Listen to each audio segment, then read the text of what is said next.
Baruch atah Adonai Eloheinu melech haolam asher notech Torah emet v'bosra Yeshua leom Yisrael v'lemikol chachamim al yadi banu Yeshua HaMashiach Adonanu.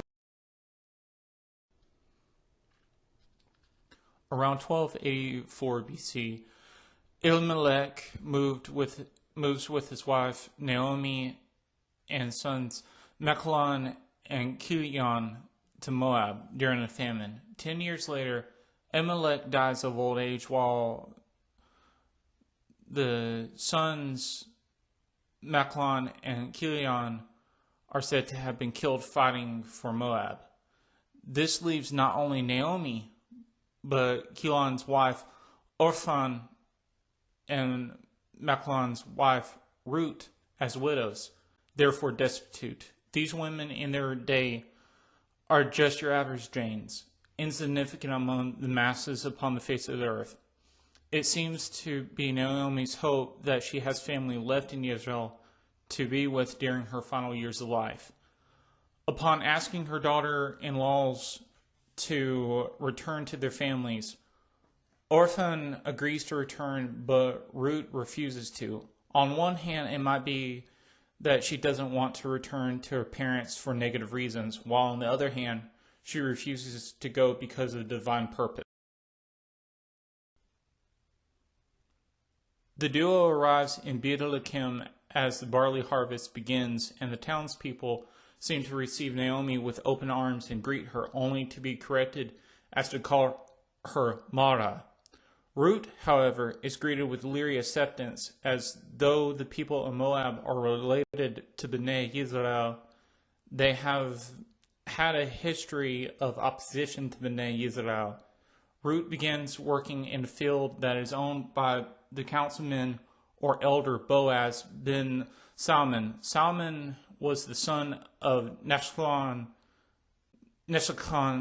the son-in-law of Aaron, and the first tribal leader of Yehudah. Boaz's mother was Rechab, the Canaanite prostitute who rescued the spies Joshua sent to Jericho.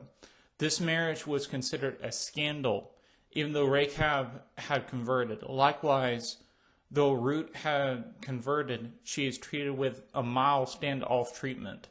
However, Boaz is a respected man in Beit-Lehem due to his noble personality and his family ties. He is the cousin of the Kohen HaGadol Abushua. He owns a considerable sized land with a fast threshing floor.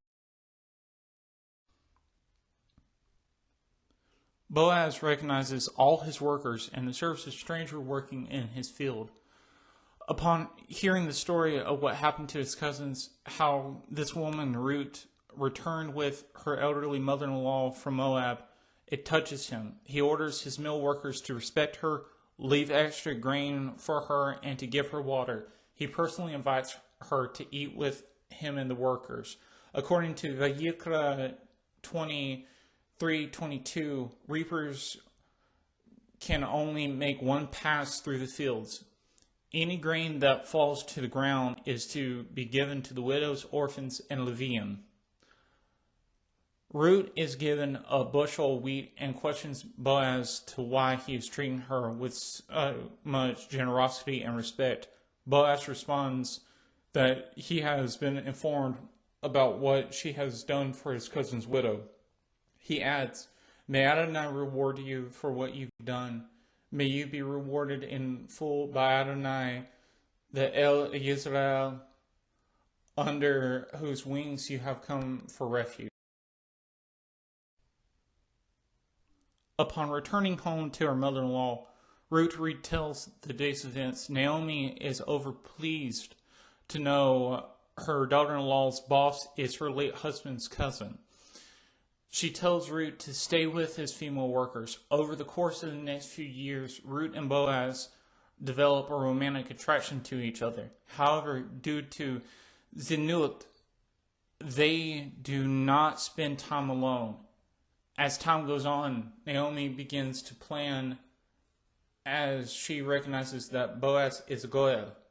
To fulfill this, she becomes a Shadchanes for her daughter-in-law. She knows that Ruth will be better off if she is married. Upon recalling that this particular day is when Boaz and his workers will be removing chaff from the barley crop, she advises Ruth to bathe, anoint herself with perfume, put on her good clothes, and go down to the threshing floor near dusk. After spending the morning removing the chaff, Boaz and his workers begin to celebrate the harvest while being armed due to thieves. In the bushes watching the party is Ruth, dressed in her best clothes and wearing perfume. Arising from the feast and armed, Boaz stumbles to his sleeping mat. After sunset, Ruth avoids all the armed men sprawled across the threshing floor and goes to a place where she saw Boaz lay down. At around midnight, Boaz awakens and senses someone nearby. Turning and looking towards his feet, he sees a form laying at his feet in total submission, which initially startles him. Upon asking, "Who are you?"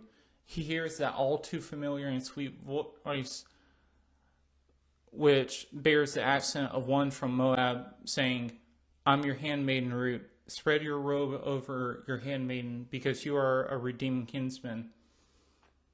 He is not only pleased to have woken up to seeing this beautiful woman, but also likely quietly laughs. This is due to the fact that when he met her that first day, he said Chanefa, or his wings. Now Ruth is saying Opasistat Kanefaka, or spread the corner of your robe, which is a pun on the words corner and wing being similar in concept. In Moab, marriage was considered simply as a man claiming a woman as his wife and living with each other. She might think it's a simple thing for him to simply claim her, especially with her being in total submission to him. Boaz, being a just man, plans to marry her as he is the Goel, yet he is aware of another Goel who is closer to Ruth's age. He instructs her that before the sun comes up, she must leave, but until then, she can sleep there at his feet. In the morning, he will summon the elders and the younger Goel. Before the sun peaks over the horizon, Ruth arrives home with 6 bushels of grain in her head covering. Hearing the door open, Naomi calls out to see if it is Ruth that has entered the house.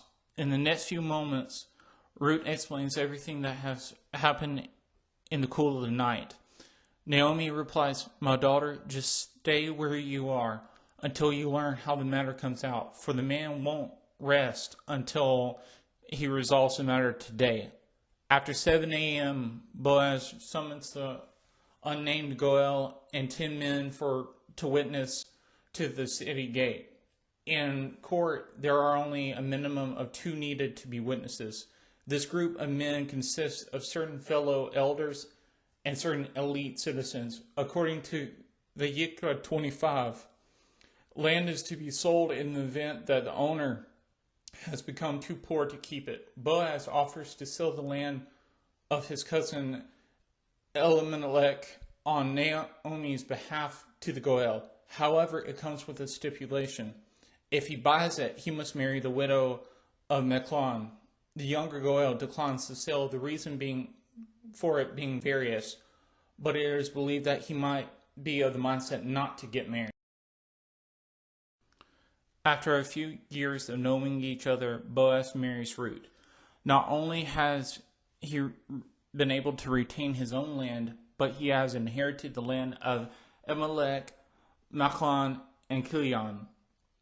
In 1230 BC, Boaz fathers Obed at 25 years of age. That is also the year that the hero Ehud, who assassinated the king of Moab in 1294 BC, passes away. Eventually, Naomi descends into paradise in peace, while Yisrael descends back into idolatry. Obed becomes one of the 23 elders of Beit Lakim and owner of these 4 properties. In time, in his life, he is only known in the area around the town. In 1105 BC, Obed fathers Yeshai, who in turn becomes one of the 23 elders of Beit Lakim and owner of these same 4 properties. In 1025 BC, a red-headed shepherd with a ruddy complexion guides his sheep into the threshing floor where his great-grandparents met.